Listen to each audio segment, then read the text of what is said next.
돌멩이가 제 손에 잡혔습니다. 북한 경비병이 제 배낭을 뒤지고 있었고 곧 그 안에서 한국 여권이 나올 상황이었습니다. 주머니엔 아이폰, 지갑엔 한국 신용카드. 저는 간첩으로 몰려 총살당할 수밖에 없었죠. 경비병의 AK 소총이 바로 옆에 있었습니다.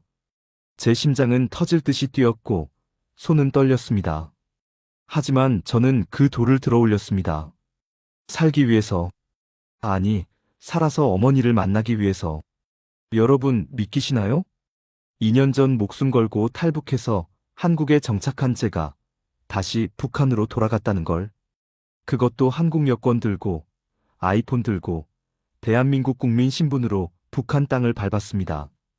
국경 경비대와 몸싸움을 벌였고 20이틀 동안 산속에 숨어 지냈습니다.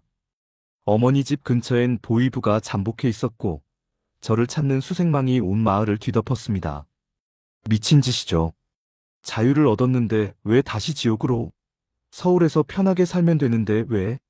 하지만 여러분, 만약 여러분의 어머니가 지옥에 갇혀 계신다면 매일 굶주리고 매일 감시당하고 언제 끌려갈지 모르는 공포 속에 살고 계신다면 저는 선택할 수밖에 없었습니다. 이 믿을 수 없는 역탈북 스토리가 궁금하시다면 구독과 좋아요 눌러주세요. 한 남자가 어머니를 구하기 위해 목숨 걸고 다시 북한으로 들어간 20이틀의 기록, 지금 시작합니다. 그 돌멩이를 들기 전 제 이야기는 평범한 북한 청년에서 시작됩니다. 저는 함경북도 해산시에서 태어났습니다. 아버지는 제가 어릴 때 돌아가셨고 어머니 혼자 저를 키우셨죠. 우리 집은 특별히 잘 사는 편도 못 사는 편도 아니었습니다. 그저 북한에서 살아남기 위해 하루하루를 버티는 평범한 가정이었습니다.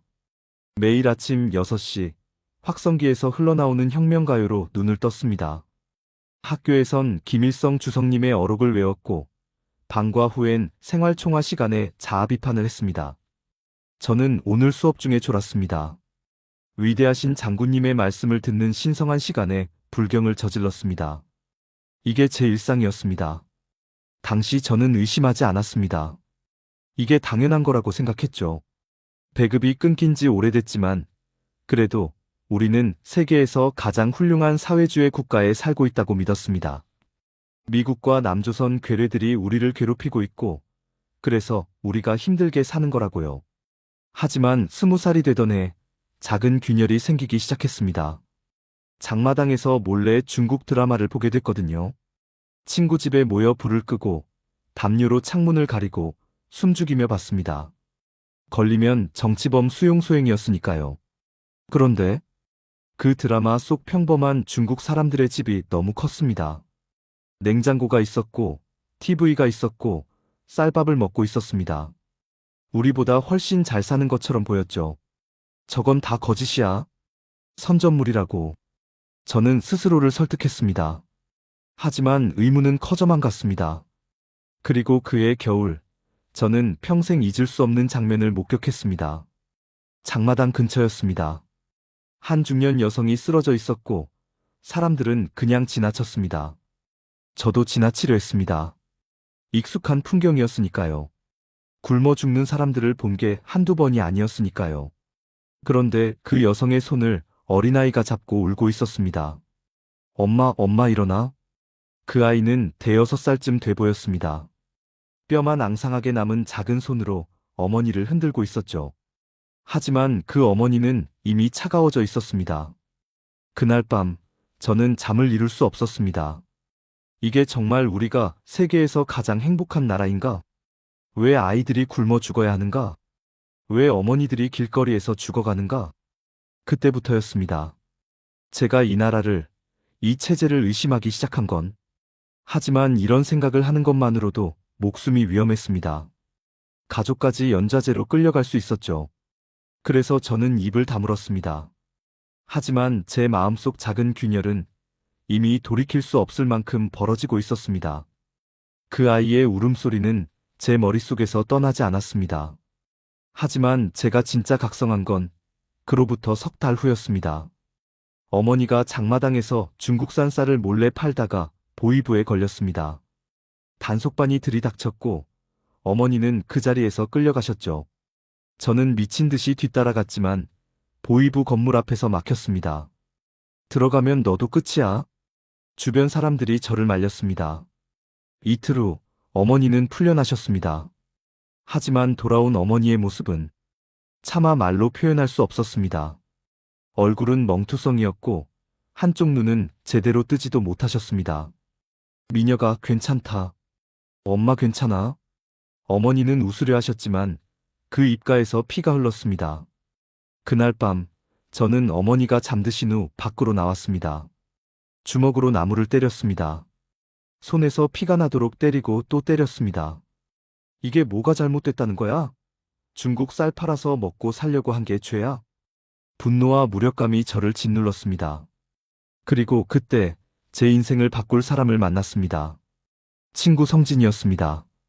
같은 학교를 다녔고 장마당에서 몇 번 마주쳤던 친구였죠. 그날도 우연히 마주쳤는데 제 상태를 보더니 조용히 물었습니다.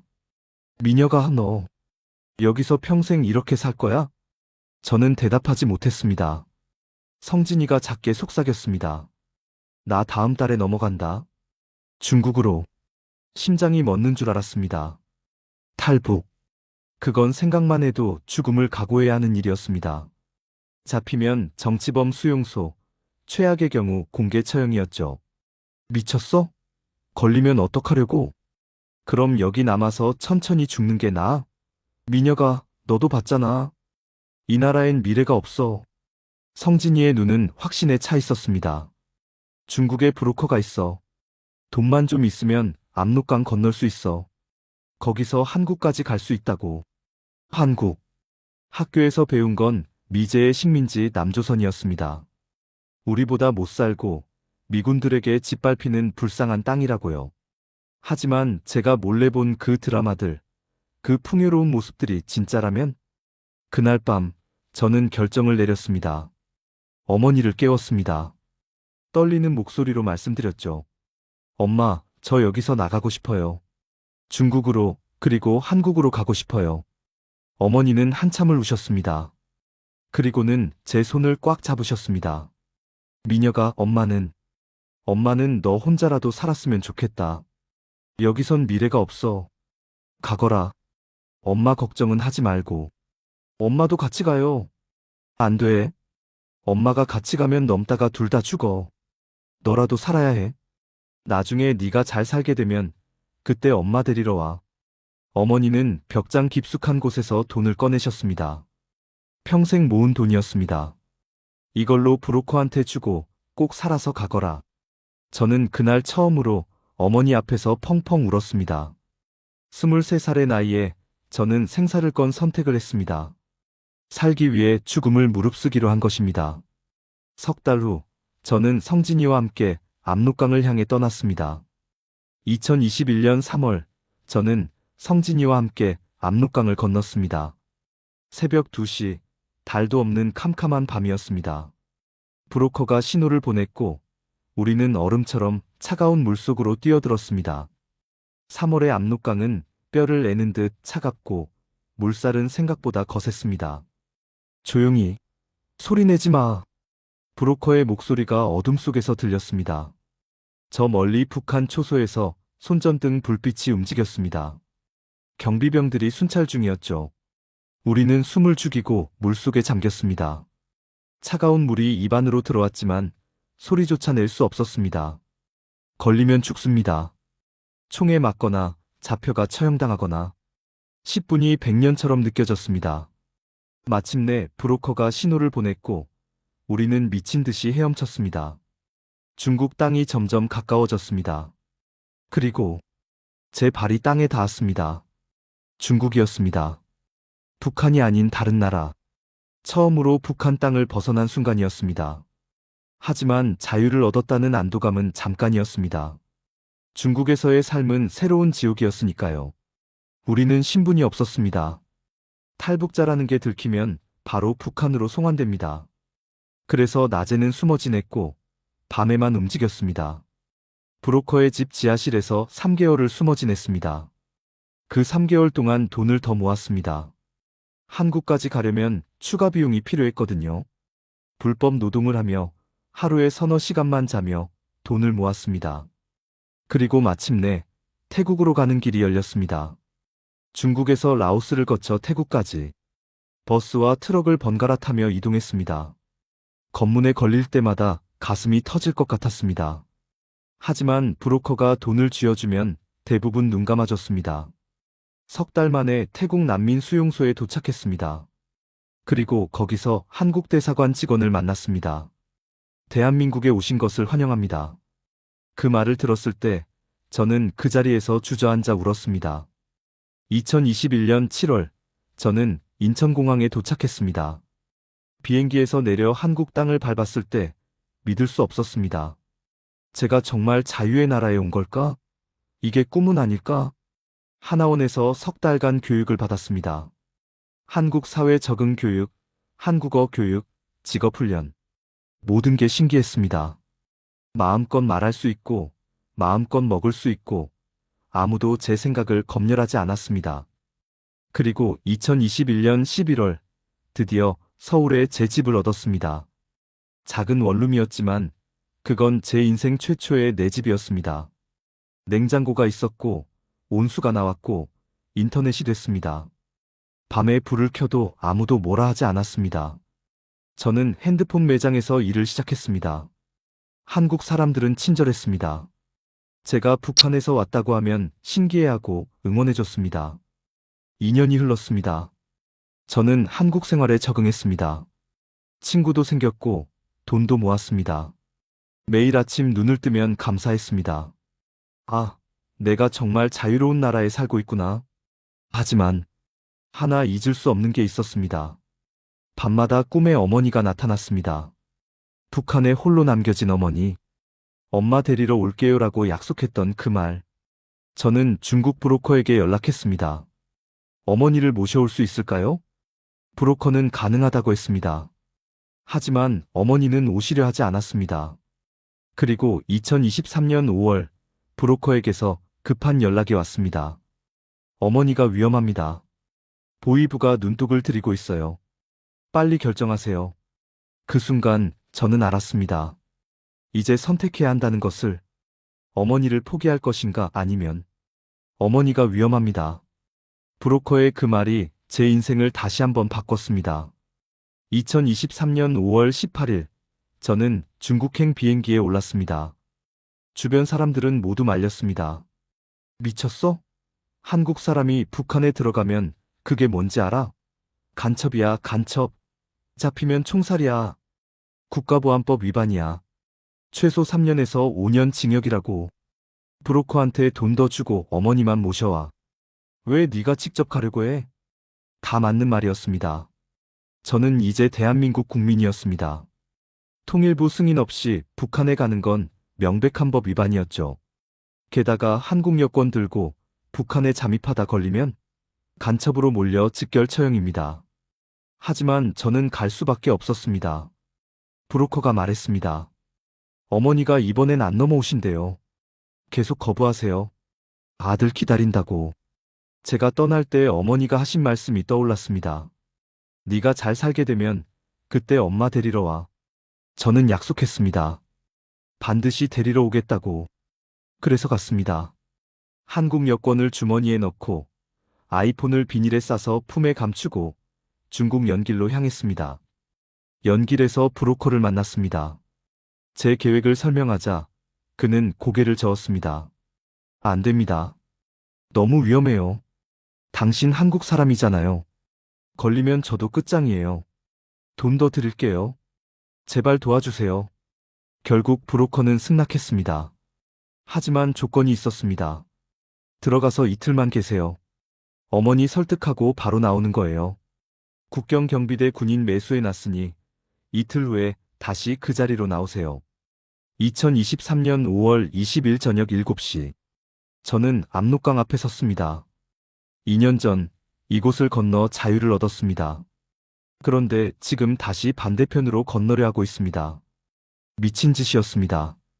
하지만 뒤돌아갈 수 없었습니다. 해가 지고 어둠이 내렸습니다. 브로커가 신호를 보냈고 저는 물속으로 뛰어들었습니다. 5월의 압록강은 3월보다는 따뜻했지만 여전히 차가웠습니다. 10분 만에 북한 땅에 도착했습니다. 제 발이 북한 땅을 다시 밟은 순간 온몸에 소름이 돋았습니다. 저는 지금 죽음의 땅에 스스로 들어온 것입니다. 철조망을 넘어야 했습니다. 저는 쓰레기 더미가 쌓인 곳을 발판 삼아 뛰어올랐습니다. 그런데 거기 누구야? 심장이 멎었습니다. 북한 경비병이었습니다. 초소에 아무도 없을 거라 생각했는데 한 명이 남아 있었던 겁니다. AK 소총을 든 경비병이 저를 향해 걸어왔습니다. 올라와. 당장. 저는 천천히 올라갔습니다. 머릿속이 하얘졌습니다. 끝났다. 여기서 끝이다. 경비병이 제 배낭을 뒤지기 시작했습니다. 초코파이가 나왔고 중국 돈이 나왔습니다. 그리고 비닐에 싼 아이폰이 보이기 시작했습니다. 그 순간 제 손에 돌멩이가 잡혔습니다. 여기서 잡히면 모든 게 끝입니다. 어머니도 구할 수 없고 저도 죽고 한국에 있는 제 친구들도 모두 조사받을 겁니다. 저는 살아야 했습니다. 경비병의 입을 막고 돌멩이를 들어 올렸습니다. 제 손이 떨렸습니다. 하지만 선택의 여지가 없었습니다. 한 번, 두 번, 세 번. 경비병이 쓰러졌습니다. 저는 배낭을 집어들고 철조망을 넘었습니다. 그리고 미친 듯이 달렸습니다. 어머니가 계신 해산시를 향해 1시간 반을 쉬지 않고 달렸습니다. 제 인생에서 가장 긴 1시간 반이었습니다. 1시간 반을 달려 어머니 집에 도착했을 때 저는 거의 기절 직전이었습니다. 문을 두드렸습니다. 크게 소리칠 수 없었습니다. 이웃들이 들으면 안 되니까요. 엄마. 문이 열렸습니다. 어머니가 저를 보더니 눈이 휘둥그레졌습니다. 미녀가? 네가 왜? 엄마, 안으로 들어가서 얘기해요. 집 안으로 들어가자마자 저는 그 자리에 쓰러졌습니다. 긴장이 풀리니 온몸에 힘이 빠졌습니다. 어머니가 제 얼굴을 어루만지며 울었습니다. 미쳤구나, 미쳤어. 어떻게 여기를. 다음 날 정오가 돼서야 눈을 떴습니다. 어머니가 밥상을 차려놓고 계셨습니다. 2년 만에 먹는 어머니의 밥이었습니다. 엄마, 저 이틀 후에 나가야 해요. 엄마도 같이 가요. 어머니는 고개를 저었습니다. 미녀가, 엄마는 못 가. 여기가 내 집이고 내 친구들이 다 여기 있어. 그리고 엄마가 가면 너도 위험해. 저는 아이폰을 꺼냈습니다. 그리고 한국에서 찍은 사진들을 보여드렸습니다. 제 원룸, 냉장고, 서울거리, 밤에도 환한 불빛들. 엄마, 여기 정말 좋아요. 배고프지 않고 아무도 감시하지 않아요. 같이 가요. 어머니는 사진들을 보며 눈물을 흘렸습니다. 하지만 여전히 망설이셨습니다.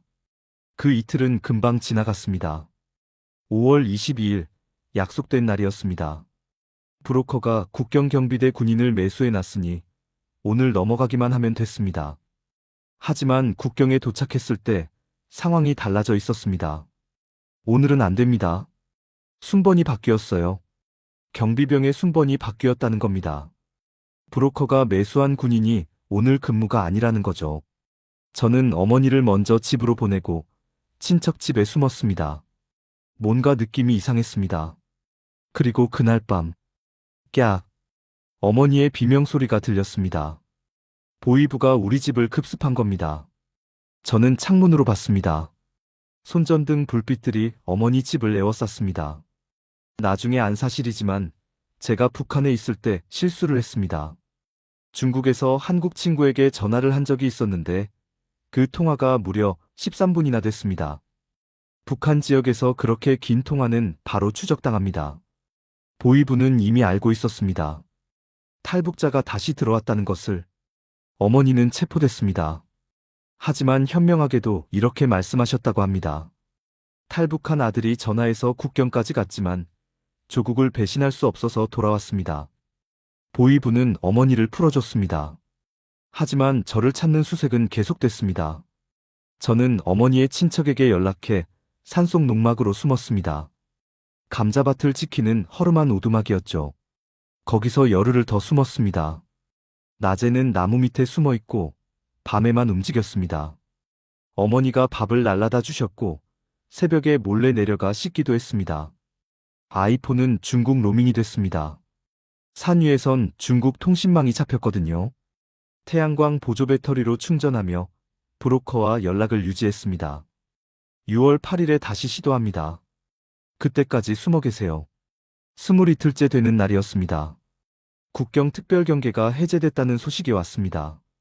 제가 경비병을 제압한 사건으로 국경이 완전히 봉쇄됐었는데 이제 조금 느슨해졌다는 겁니다.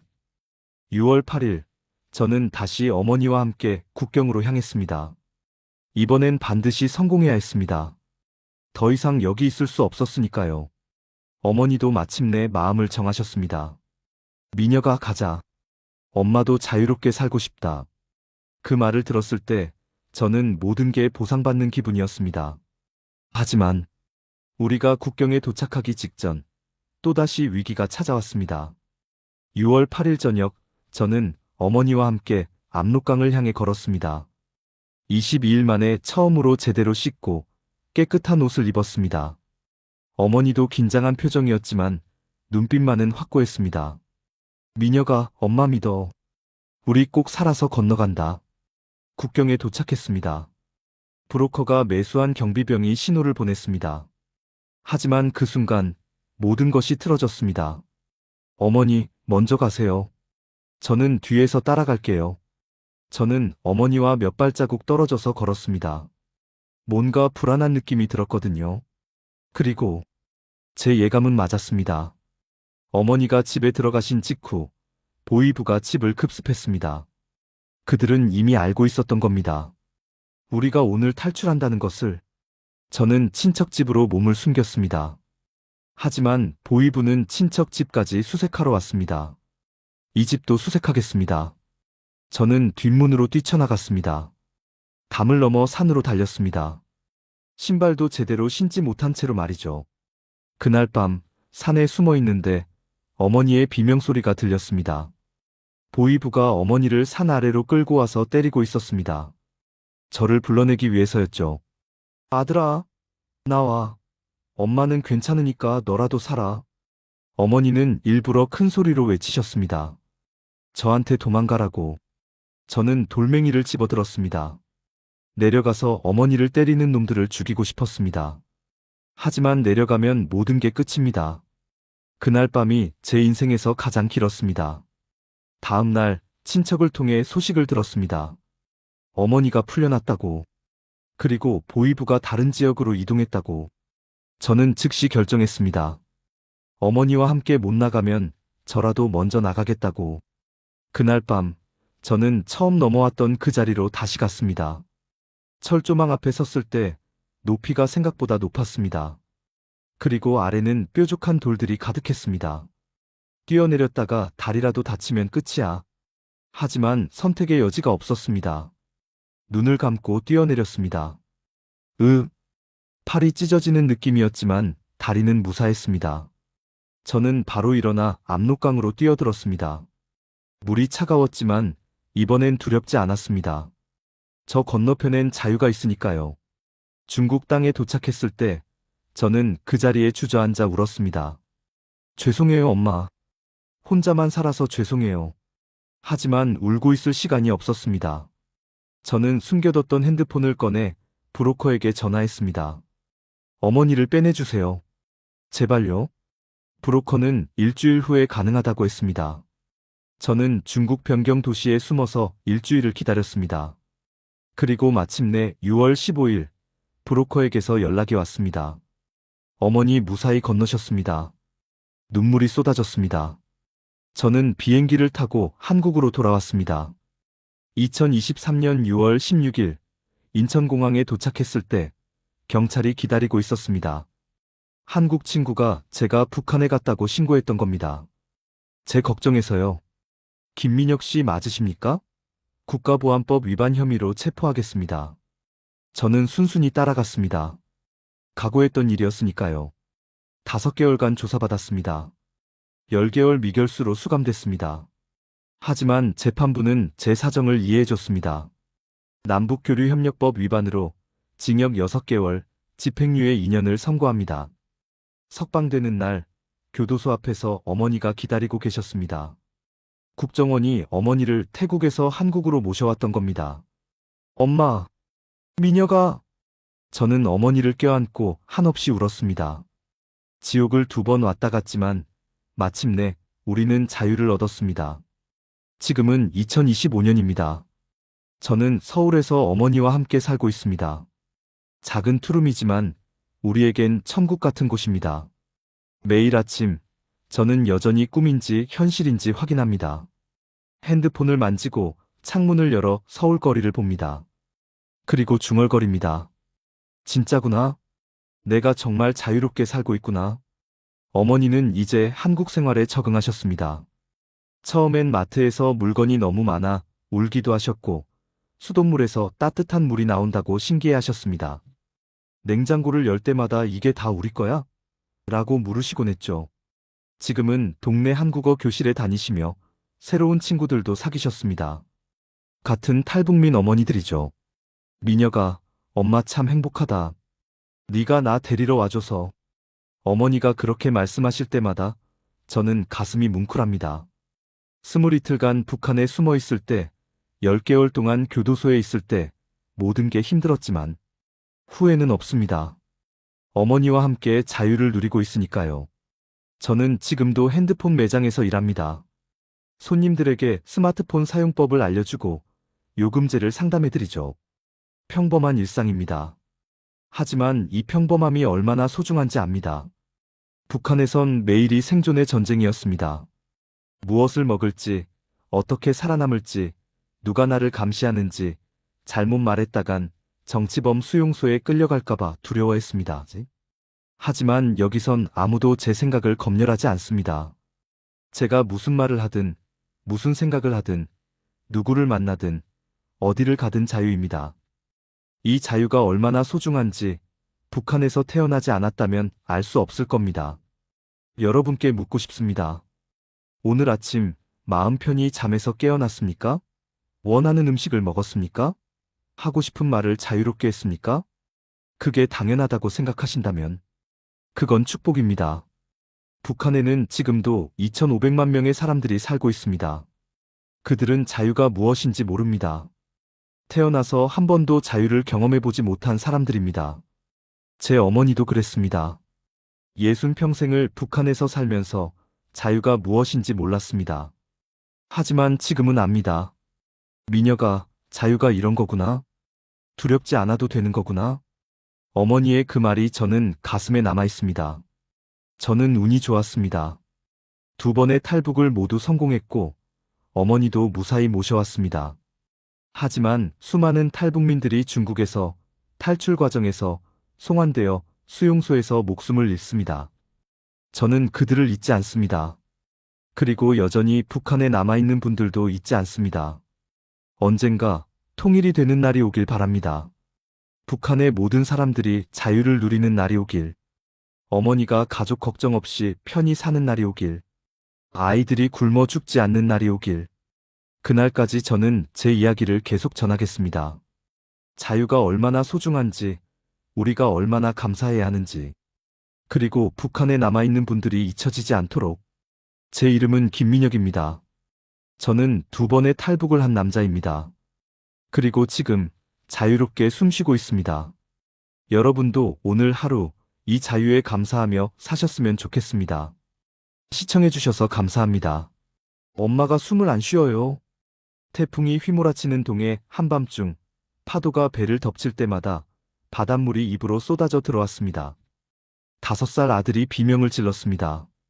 제 등에 엎인 어머니는 저체온증으로 의식을 잃은 상태였고 맥박이 점점 약해지고 있었습니다. 어머니, 정신 차리세요. 저는 한 손으론 노를 잡고 다른 손으론 어머니의 손목을 잡아 맥박을 확인했습니다. 아직 살아계셨습니다. 하지만 얼마나 더 버틸 수 있을지 알 수 없었습니다. 이건 배가 아니었습니다. 겨우 4m 길이의 낡은 목선이었습니다. 엔진도 없이 오직 노 2개로만 움직이는 관짝이나 다름없었습니다. 배 밑바닥엔 구멍이 나 있어서 끊임없이 물을 퍼내야 했고 파도가 칠 때마다 배가 반쯤 잠겼습니다. 저 멀리서 경비정의 서치라이트가 바다를 훑었습니다. 빛이 우리 쪽으로 다가오고 있었습니다. 들키면 끝입니다. 그 자리에서 총살당하거나 운이 좋아봤자 정치범 수용소 종신형. 아내와 아이도 어머니도 모두 수용소로 끌려가 죽을 때까지 고문당할 겁니다. 배를 뒤집어. 저는 아내에게 소리쳤습니다. 우리는 배를 일부러 옆으로 기울여 파도에 묻혔습니다. 차가운 바닷물이 온몸을 집어삼켰습니다. 아들이 물을 먹으며 기침했지만 소리를 낼 수 없었습니다. 단 한 번의 소리도 죽음이었습니다. 서치라이트가 우리 머리 위를 지나갔습니다. 심장이 터질 것 같았습니다. 경비정 엔진 소리가 점점 가까워졌다가 천천히 멀어졌습니다. 살았다. 하지만 안도할 시간은 없었습니다. 배는 물에 반쯤 잠겨 있었고 어머니는 여전히 의식이 없었습니다. 아내는 임신 5개월의 몸으로 떨고 있었고 아들은 추위에 입술이 파래져 있었습니다. 이건 자살 행위였습니다. 모두가 그렇게 말했습니다. 하지만 저는 선택할 수밖에 없었습니다. 저는 김성민입니다. 말도 안 되는 일이지만 저는 지금 대한민국에서 이 글을 쓰고 있습니다. 하지만 불과 2년 전 저는 함경북도 청진 근처 작은 어촌마을에서 하루하루 죽지 않기 위해 버티며 살았습니다. 친구가 한국 노래 BTS 때문에 공개 처형당하는 걸 봤습니다. 동네 아이들이 굶어 죽어가는 걸 봤습니다. 제 아내가 임신했을 때 저는 알았습니다.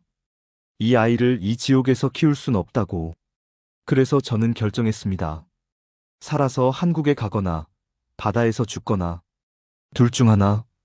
이 실화 탈북기가 궁금하시다면 지금 당장 구독과 좋아요를 눌러주세요. 이 이야기는 지금도 북한에 갇혀 있는 수많은 사람들의 목소리입니다. 지금부터 제가 어떻게 가족 넷을 데리고 죽음의 목선에 올라 태풍을 뚫고 자유 대한민국에 도착했는지 모든 것을 말씀드리겠습니다. 저는 함경북도 청진에서 북쪽으로 30km 떨어진 작은 어촌마을에서 태어났습니다. 인구 3,000명도 안 되는 마을이었지만 그곳이 제 세상의 전부였습니다.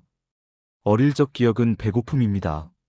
제가 태어난 해가 9995년이었는데 바로 그때부터 고난의 행군이 시작됐습니다. 배급은 끊겼고 사람들은 풀뿌리와 나무 껍질을 삶아 먹었습니다. 저는 5살 때 친구가 길거리에서 굶어 죽는 걸 봤습니다. 꼬제비라고 불리는 떠돌이 아이들이 쓰레기통을 뒤지다 얼어 죽는 건 흔한 일이었습니다. 아버지는 어부였습니다. 하지만 잡은 물고기는 모두 국가에 바쳐야 했고 우리에게 남는 건 거의 없었습니다. 그나마 몰래 숨긴 명태 몇 마리로 시장에 내다 팔아 옥수수를 사왔습니다. 그게 우리 가족의 생존 방식이었습니다. 학교는 지옥이었습니다. 교실엔 난방도 없어서 겨울이면 손이 얼어붙었습니다. 책도 제대로 없었고 있어도 김일성 수령님과 김정일 장군님을 찬양하는 내용뿐이었습니다. 매일 아침 우리는 수령님 초상화 앞에서 절을 했고 감사합니다, 수령님, 구호를 외쳤습니다. 하지만 감사할 게 뭐가 있었습니까? 우리는 굶주리고 있었고 전기는 하루에 1~2시간밖에 안 들어왔으며 겨울엔 동사할 것 같은 추위 속에서 떨어야 했습니다. 14살 때 학교를 그만뒀습니다. 아버지가 바다에서 사고로 돌아가시면서 제가 가장이 되어야 했습니다. 저는 시장으로 나갔습니다. 처음엔 리어카를 끌며 짐을 나르는 일을 했습니다. 하루 종일 일해도 받는 돈은 옥수수 2kg 값이 전부였습니다. 2년쯤 지나 저는 중국산 물건을 파는 일을 시작했습니다. 국경을 넘나드는 브로커들이 밀수로 들여온 오토바이 부품, 중국 과자, USB, DVD를 암거래했습니다. 위험한 일이었습니다. 걸리면 정치범 수용소행이었으니까요.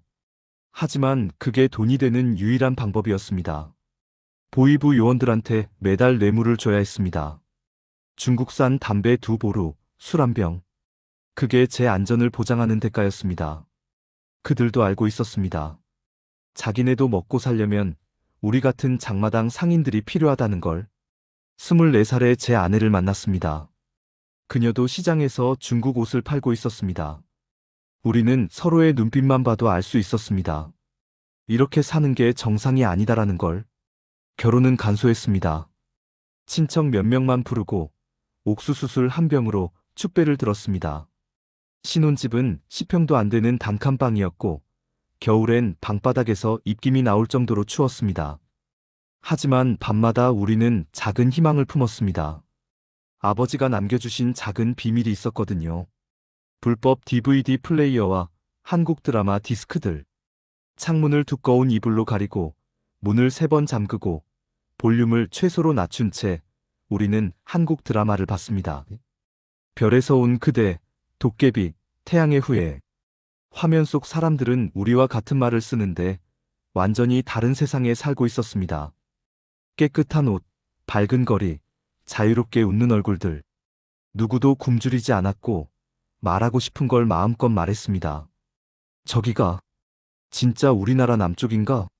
아내가 물었습니다. 저는 대답할 수 없었습니다.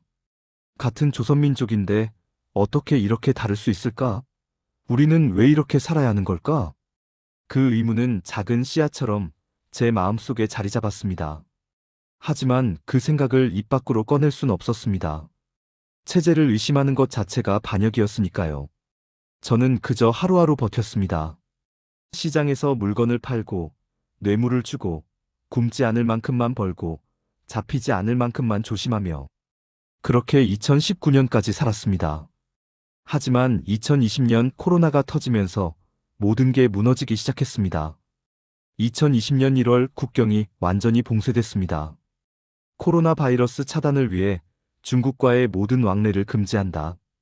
방송에서 그렇게 발표했습니다. 하지만 우리는 알았습니다. 이건 바이러스 때문이 아니라 주민 통제를 강화하기 위한 핑계라는 걸. 국경이 막히자 모든 중국산 물자가 끊겼습니다. 저처럼 밀수품으로 먹고 사는 장마당 상인들은 하루아침에 생계가 막혔습니다. 쌀값은 10배로 뛰었고 옥수수조차 구할 수 없게 됐습니다. 더 끔찍한 건 그 다음이었습니다. 당국은 비사회주의 검열 강화를 선포했습니다. 한국 영상물, USB, 외국 돈, 중국 물건 소지자는 모두 적발 대상이었습니다. 보이부 요원들이 집집마다 들이닥쳤고 밤중에도 불시 검문이 시작됐습니다. 3월 어느 날 동네에 확성기가 울렸습니다. 전체 주민은 오전 10시까지 인민학교 운동장에 집합하라. 불참 시 엄중 처벌한다. 심장이 철렁했습니다. 이런 긴급 소집은 단 한 가지 의미였습니다. 공개 처형. 운동장에는 3,000명이 넘는 주민들이 모였습니다. 아이들도 노인들도 모두 강제로 끌려왔습니다. 앞쪽 단상에는 나무 기둥이 세워져 있었고 그 앞에 3명이 무릎 꿇고 있었습니다. 그중 한 명이 제 친구 박철수였습니다. 안 돼. 철수야. 저는 속으로 비명을 질렀습니다. 철수는 저와 함께 시장에서 일하던 친구였습니다. 착하고 성실한 녀석이었습니다. 부인과 어린 딸이 있었습니다.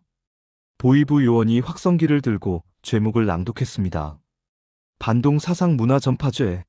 박철수는 남조선 괴뢰 영화와 음악이 담긴 USB를 소지하고 이를 다수의 주민에게 유포한 반당 반혁명 분자로 판명되었다. 군중 속에서 철수의 부인이 울부짖었습니다. 딸아이는 아빠. 이를 외치며 달려가려 했지만 보이부 요원이 붙잡았습니다. 이것이 바로 적대 세력의 사상. 문화적 침투에 물든 자의 말로다. 모든 인민은 똑똑히 보고 교훈으로 삼으라. 총성이 울렸습니다. 한 발, 두 발, 세 발. 철수가 쓰러졌습니다. 그리고 나머지 2명도. 저는 그 자리에 얼어붙었습니다. 아내는 제 팔을 움켜쥐고 떨고 있었습니다. 주변 사람들은 눈물을 흘렸지만 아무도 소리내어 울 수 없었습니다. 울면 같이 끌려갈 수 있었으니까요. 집으로 돌아오는 길, 저는 한마디도 할 수 없었습니다. 철수가 죽었습니다. 한국 드라마 때문에, USB 하나 때문에. 그날 밤, 저는 몰래 숨겨둔 DVD들을 모두 꺼냈습니다. 불태워야 했습니다. 들키면 저도 철수처럼 죽을 테니까. 아내와 어머니, 아들도 모두 정치범 수용소로 끌려갈 테니까. 하지만 DVD를 손에 쥐고 있는데 눈물이 멈추지 않았습니다. 이게 뭐가 잘못됐다고. 드라마를 본 게 뭐가 잘못됐다고. 아내가 제 손을 잡았습니다. 여보, 우리 이렇게 살 수 없어요. 이건 삶이 아니에요. 그 순간 저는 깨달았습니다. 이건 나라가 아닙니다. 이건 감옥입니다. 우리는 죄인도 아닌데 태어났다는 이유만으로 평생 이 감옥에 갇혀 있는 겁니다. 그리고 한 달 후 더 큰 충격이 왔습니다. 아내가 제 손을 잡고 조용히 말했습니다. 여보, 나 임신했어요. 그 순간 모든 게 명확해졌습니다. 이 아이를 여기서 키울 순 없다. 이 아이에게 철수처럼 살다가 철수처럼 죽으라고 할 순 없다. 저는 그날 밤 결심했습니다. 탈북한다. 죽어도 좋으니 한국으로 간다. 4. 탈북을 결심하는 건 쉬웠습니다. 하지만 실행하는 건 거의 불가능에 가까웠습니다. 중국 국경은 완전히 봉쇄됐습니다. 코로나 이후 북한은 국경에 이중철조망을 설치했고 지뢰밭을 확대했으며 경비병 순찰을 3배로 늘렸습니다. 심지어 국경을 넘다 걸리면 현장에서 사살 명령이 떨어졌습니다. 중국 쪽에서도 탈북자를 발견하면 즉시 북송시켰습니다.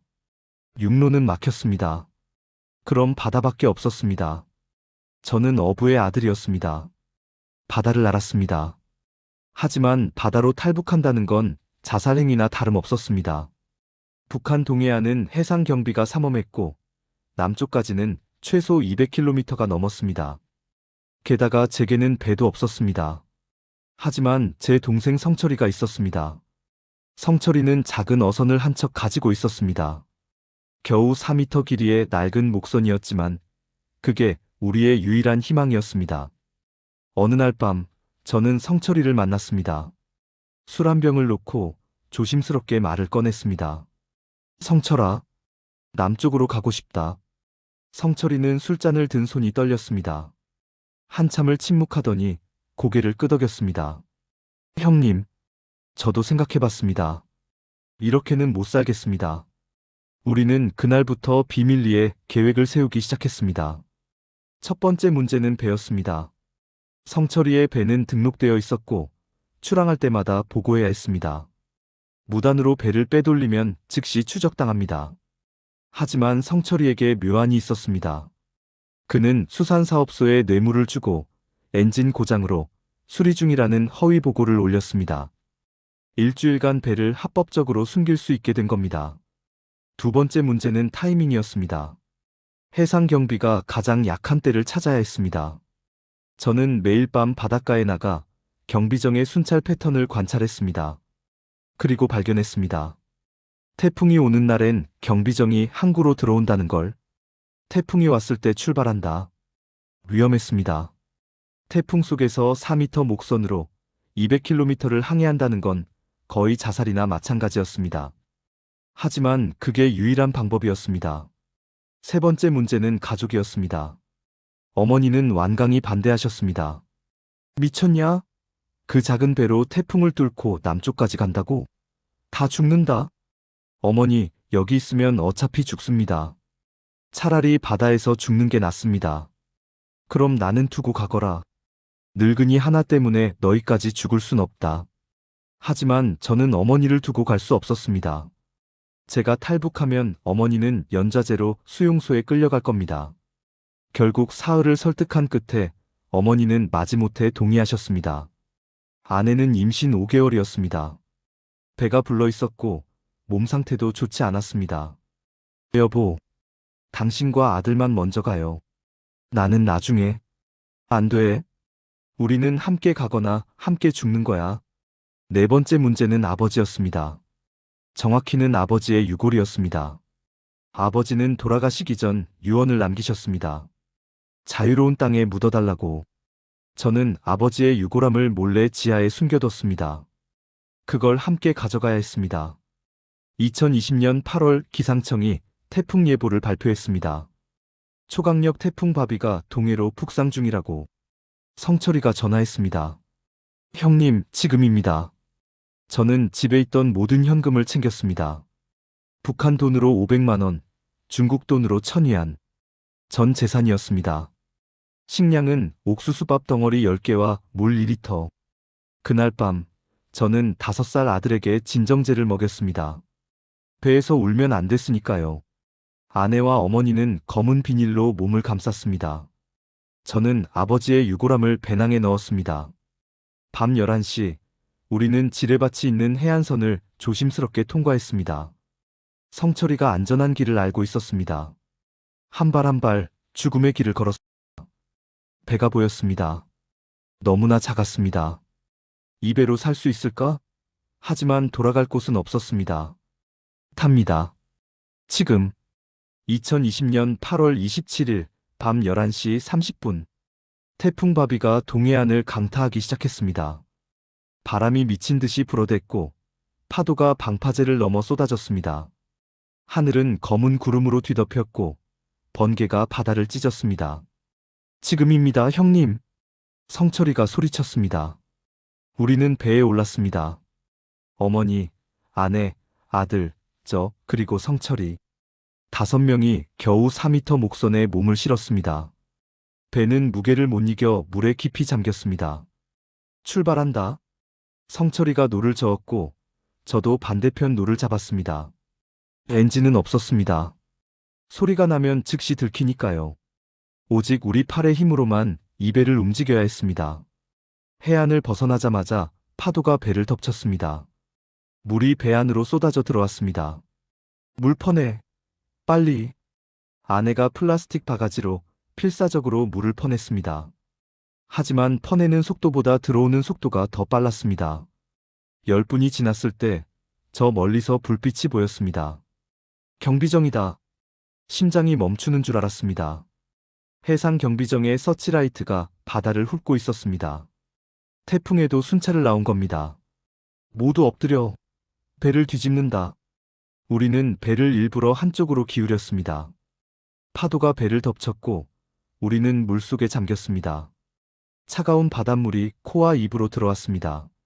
아들이 물을 먹고 기침했지만 제가 입을 막았습니다. 쉿! 소리 내면 안 돼. 서치라이트가 우리 머리 위를 지나갔습니다. 경비정 엔진 소리가 점점 가까워졌습니다. 저는 눈을 감았습니다. 이제 끝이구나. 하지만 경비정은 우리를 지나쳤습니다.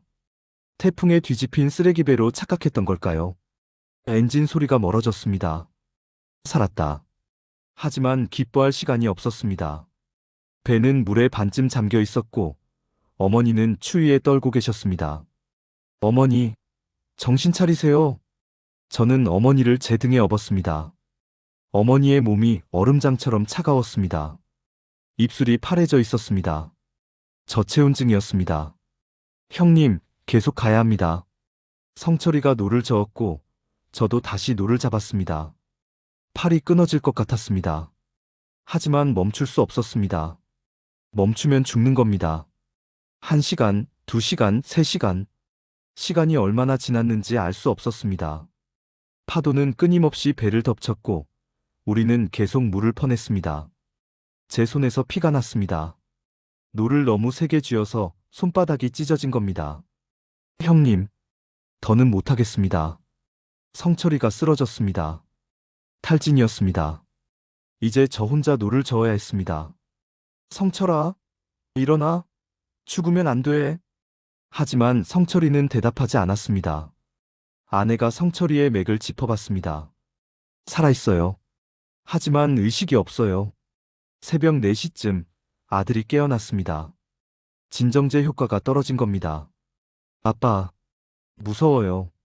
엄마, 아들이 울기 시작했습니다. 저는 아들을 꼭 안았습니다. 괜찮아. 아빠가 지켜줄게. 조금만 참아. 하지만 얼마나 더 버틸 수 있을까요? 배는 점점 가라앉고 있었고 어머니는 의식을 잃었으며 성철이도 쓰러졌습니다. 아내는 임신한 몸으로 계속 물을 퍼내고 있었습니다. 동이 트기 시작했습니다. 희미한 아침 햇살이 파도 위로 비쳤습니다. 그때였습니다. 형님, 저기. 정신을 차린 성철이가 손가락으로 가리켰습니다. 저 멀리 수평선 너머로 무언가 보였습니다. 배였습니다. 하지만 북한 경비정은 아니었습니다. 회색 함정. 선체의 큰 숫자. 그리고 태극기. 대한민국이다. 대한민국 해군이다. 저는 마지막 힘을 다해 팔을 흔들었습니다. 하얀 티셔츠를 벗어 흔들었습니다. 여기요. 사람 살려요. 함정이 방향을 틀었습니다. 우리를 향해 다가오고 있었습니다. 그 순간 저는 주저앉았습니다. 눈물이 쏟아졌습니다. 됐다. 우리 살았다. 살았어. 한국 해군 함정이 우리 배 옆에 멈췄습니다. 처음 본 대한민국 군함은 거대했습니다. 우리의 작은 목선과는 비교할 수 없을 만큼 컸고 위압적이었습니다. 순간 두려움이 밀려왔습니다. 혹시 우리를 공격하는 건 아닐까? 하지만 함정에서 들려온 목소리는 따뜻했습니다. 여러분, 대한민국 해군입니다. 구조하겠습니다. 안전합니다. 확성기를 통해 들리는 그 말. 같은 우리말이었지만 억양이 달랐습니다. 부드럽고 따뜻했습니다. 명령이 아니라 위로였습니다. 밧줄 사다리가 내려왔습니다. 해군 대원 2명이 구명조끼를 입고 우리 배로 내려왔습니다. 괜찮으십니까? 다친 곳은 없으신가요? 대원 중 한 명이 어머니를 먼저 확인했습니다. 어머니는 여전히 의식이 없었습니다. 저체온증입니다. 즉시 올립니다. 어머니가 들것에 실려 함정으로 올라갔습니다. 그 다음은 아내와 아들, 성철이, 그리고 마지막으로 제가 올라갔습니다. 함정 갑판에 발을 디딘 순간 다리에 힘이 풀렸습니다. 저는 그 자리에 주저앉았습니다. 됐다. 정말 됐다. 해군 대원들이 우리를 둘러쌌습니다. 누군가 따뜻한 담요를 덮어줬고 누군가는 뜨거운 물을 건넸습니다. 의무병이 어머니에게 응급처치를 했습니다. 할머니, 괜찮으세요? 조금만 참으세요. 금방 나아지실 겁니다. 의무병의 목소리는 정말로 걱정하는 것 같았습니다. 진심으로. 이게 사람 대하는 거구나. 함정 안으로 들어가자 따뜻한 공기가 감쌌습니다. 난방이 되고 있었습니다. 북한에선 상상도 못할 일이었습니다. 한 대원이 라면을 끓여왔습니다. 드세요. 많이 드세요. 배고프셨죠? 저는 라면 그릇을 받아들고 눈물을 흘렸습니다. 이 따뜻한 라면 한 그릇이, 이 작은 친절이 너무나 감사했습니다. 아들이 라면을 후루룩 먹으며 웃었습니다. 며칠 만에 보는 아들의 웃음이었습니다. 아빠, 맛있어요. 그래. 맛있지? 많이 먹어. 함장님이 오셨습니다. 계급장을 보니 대령이었습니다. 고생 많으셨습니다. 이제 안전합니다. 대한민국이 보호하겠습니다. 저는 일어나 경례를 했습니다. 북한식으로. 하지만 함장님은 제 손을 잡으며 말했습니다. 경례는 필요 없습니다. 여기선 동등한 사람입니다. 환영합니다. 동등한 사람? 그 말에 또다시 눈물이 났습니다. 북에선 평생 인민이었고 동무였고 군중이었습니다. 하지만 한 번도 사람으로 대접받은 적이 없었습니다.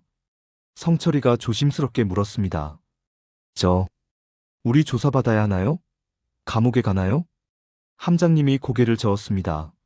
아닙니다. 여러분은 대한민국 국민입니다. 헌법 제3조에 명시되어 있습니다. 북한 주민도 대한민국 국민이라고요. 여러분은 집으로 돌아온 겁니다. 집으로 돌아왔다? 의무실에서 어머니가 깨어나셨습니다. 의무병이 링거를 놓아드렸고 체온이 올라오고 있었습니다. 엄마, 성민아, 우리 살았니? 네, 엄마. 살았어요. 우리 대한민국에 왔어요. 어머니가 눈물을 흘리셨습니다. 내 아버지. 아버지도 보고 싶어 하셨을 텐데. 저는 배낭을 열었습니다. 그 안엔 아버지의 유골함이 있었습니다. 파도에도 물에도 기적처럼 무사했습니다. 아버지도 함께 오셨어요. 자유로운 땅에 모실 수 있어요. 해군 대원 한 명이 유골함을 보고 조용히 경례를 했습니다. 그리고 다른 대원들도 하나둘 경례를 했습니다. 고인의 명복을 빕니다. 그 순간 저는 깨달았습니다. 이곳은 단순히 잘 사는 나라가 아니었습니다. 이곳은 사람의 존엄을 지키는 나라였습니다. 죽은 사람조차도 존중받는 나라였습니다. 함정은 인천항으로 향했습니다. 갑판에 나가 바다를 보았습니다. 같은 동해였지만 이제 이 바다는 자유의 바다였습니다. 아내가 제 손을 잡았습니다. 여보, 우리 아기는 여기서 태어나는 거예요. 자유로운 나라에서. 그래. 우리 아이는 행복하게 살 거야. 우리처럼 굶지도 않을 거고, 우리처럼 두려워하지도 않을 거야. 태극기가 바람에 펄럭이고 있었습니다. 빨강, 파랑, 검정, 하양. 그 아름다운 색깔들이 햇빛에 빛났습니다. 고맙습니다, 대한민국. 저는 태극기를 보며 속으로 되뇌었습니다. 2020년 8월 28일 오전 10시. 함정이 인천항에 도착했습니다. 부두에는 이미 여러 사람들이 기다리고 있었습니다. 국가정보원 직원들, 통일부 관계자들, 그리고 의료진. 저는 긴장했습니다. 조사받는 건가? 의심받는 건가? 하지만 첫 번째로 다가온 사람은 의사였습니다. 먼저 건강검진부터 하겠습니다. 어머님 상태가 걱정되니 즉시 병원으로 모시겠습니다. 어머니는 구급차에 실려 병원으로 갔고 저희도 차량으로 이동했습니다. 차 안에서 본 풍경은 충격 그 자체였습니다. 깨끗한 도로, 빼곡한 고층 건물들, 거리를 가득 메운 자동차들, 네온사인, 광고판, 편의점 불빛들. 한국 드라마에서 본 그대로였습니다. 아니, 그보다 더 화려했습니다. 아빠, 여기 정말 한국이에요? 아들이 창밖을 보며 눈을 떼지 못했습니다. 그래, 여긴 대한민국이야. 우리는 경기도의 한 시설로 이동했습니다. 북한 이탈 주민 보호센터였습니다. 하지만 보호센터라는 이름과 달리 그곳은 감옥 같지 않았습니다. 깨끗한 방, 따뜻한 침대, 개인 화장실, 그리고 무엇보다 냉장고에는 음식이 가득했습니다. 이건 다 드셔도 됩니다. 더 필요하시면 말씀하세요. 담당 직원이 친절하게 설명했습니다. 저는 냉장고를 열고 얼어붙었습니다. 우유, 주스, 과일, 빵, 반찬들. 이게 다 우리가 먹어도 되는 거라고? 그날 밤 처음으로 배불리 먹었습니다. 아들은 바나나를 먹으며 이게 진짜 바나나예요? 라고 물었습니다. 북에선 평생 바나나를 본 적이 없었으니까요. 다음 날부터 조사가 시작됐습니다. 국정원 직원이 왔습니다. 간첩 여부를 확인해야 합니다. 협조 부탁드립니다. 저는 모든 것을 솔직하게 말했습니다. 제 출신, 가족관계, 탈북 경로, 동기. 일주일간 반복해서 같은 질문을 받았습니다. 처음엔 두려웠습니다. 잘못 대답하면 어떡하지? 하지만 조사관들은 위협적이지 않았습니다. 오히려 저희 안전을 걱정했습니다. 가족 중에 북에 남은 분이 있으십니까? 있다면 신변 보호가 필요합니다. 2주가 지나자 조사가 끝났습니다. 간첩 혐의 없음으로 결론 났습니다. 축하드립니다. 이제 대한민국 국민입니다. 대한민국 국민? 주민등록증을 받았습니다. 제 이름이 적혀 있었습니다. 김성민. 그리고 주소가 있었습니다. 대한민국 어딘가의 주소. 이제 정착 교육을 받으실 겁니다. 하나원에 가시게 됩니다. 하나원. 북한 이탈 주민 정착지원센터. 그곳에서 석 달을 보냈습니다. 한국 사회에 대해 배웠습니다. 돈 쓰는 법, 은행 사용법, 대중교통 이용법, 취업 준비. 처음엔 모든 게 낯설었습니다. 신용카드가 뭐예요? 유튜브는 어떻게 쓰는 건가요? 배달 앱이요? 북에서 30년을 살았지만 여기선 마치 외계인이 된 기분이었습니다. 하지만 선생님들은 인내심 있게 가르쳐 주셨습니다. 가장 감동적이었던 건 아내의 출산이었습니다. 하나원에 있는 동안 아내가 진통을 시작했습니다. 즉시 병원으로 이송됐고 저는 분만실 앞에서 기다렸습니다. 건강한 여자아이입니다. 축하드립니다. 의사가 아기를 안겨줬습니다. 작고 빨간 얼굴의 제 딸. 태어나서 처음으로 자유로운 공기를 마신 아이. 우리 딸, 넌 자유야? 저는 아기를 안고 울었습니다. 석 달 후 하나원을 수료했습니다. 정부에서 임대 아파트를 제공했습니다. 경기도의 작은 투룸 아파트였습니다. 처음 집 열쇠를 받았을 때의 그 느낌을 잊을 수 없습니다. 이게 우리 집이에요? 네, 이제 여러분의 집입니다. 문을 열고 들어갔습니다. 비어 있었지만 깨끗했습니다. 화장실에는 온수가 나왔고 부엌에는 가스레인지가 있었습니다. 창문으로는 햇빛이 쏟아져 들어왔습니다. 저는 바닥에 주저앉아 울었습니다. 어머니도 아내도 성철이도 함께 울었습니다. 고맙습니다. 정말 고맙습니다. 정부 지원금으로 기본 가구를 샀습니다. 침대, 냉장고, 세탁기, TV. 복지관 선생님들이 도와주셨습니다. 그날 저녁 처음으로 우리 집에서 밥을 지어 먹었습니다. 쌀밥에 김치찌개. 5살 아들은 맛있다. 를 연발했고 갓난아기 딸은 아내 품에서 평화롭게 잠들어 있었습니다. TV를 켰습니다. 뉴스가 나왔습니다. 자유롭게 정부를 비판하는 뉴스. 북에선 상상도 못할 일이었습니다. 여보, 우리 정말 한국에 온 거 맞죠? 그래. 우리 이제 자유야. 그날 밤, 저는 창밖을 오래 아파트 불빛들이 반짝였고, 거리엔 사람들이 자유롭게 걸었습니다. 이곳이 제 고향입니다. 이제, 그로부터 2년이 흘렀습니다. 지금 저는 경기도의 한 지역 복지관에서 일하고 있습니다. 북한 이탈 주민 정착 상담사입니다. 저처럼 목숨 걸고 이곳에 온 사람들을 돕는 일입니다. 처음 취업했을 때의 기억이 생생합니다. 면접관이 물었습니다. 북한 출신이시라는 게 업무에 도움이 될까요? 네.